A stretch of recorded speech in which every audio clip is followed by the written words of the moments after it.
Burger yang diperbuat daripada daging manusia. Joe Metheny adalah seorang pembunuh bersiri yang terkenal di Amerika Syarikat suatu ketika dulu. Dia bukan sahaja terkenal atas dasar pembunuhannya yang agak kejam, tetapi juga terkenal dengan cara dia membuang mayat mangsanya dengan cara yang agak mengerikan.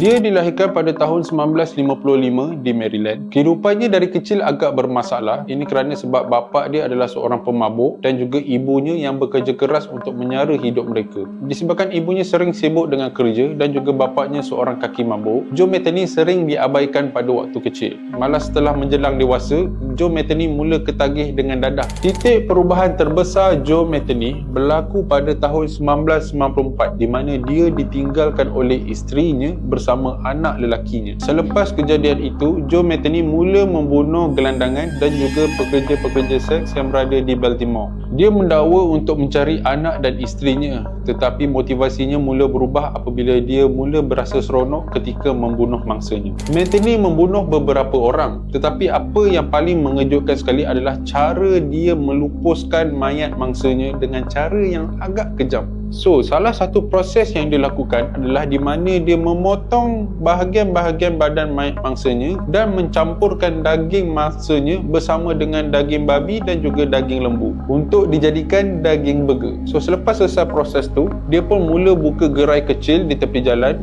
dan menjual burger-burger ini kepada pelanggannya. Dia mula berasa bangga di mana dia beritahu yang tiada siapa dapat membezakan di antara daging manusia dan juga daging biasa. Pada tahun 1996, Joe Metheny akhirnya berjaya ditangkap atas dasar pembunuhan 2 orang wanita. Semasa soal siasat, Joe Metheny menceritakan kepada pihak-pihak polis cara yang mengerikan di mana dia menukarkan mangsa-mangsanya untuk dijadikan sebagai burger. Apa yang paling mengerikan sekali adalah dia memberitahu setiap pembunuhan yang dilakukan olehnya membuatkan dia berasa sangat seronok. Akhirnya Joe Metheny dijatuhkan hukuman penjara seumur hidup tanpa parol. So, pada tahun 2017, Joe Metheny ditemui mati di dalam selnya di usia 62 tahun. Kisahnya yang dipenuhi dengan pembunuhan, kannibalism dan juga kejahatan tanpa penyesalan kekal sebagai salah satu kisah jenayah yang paling gelap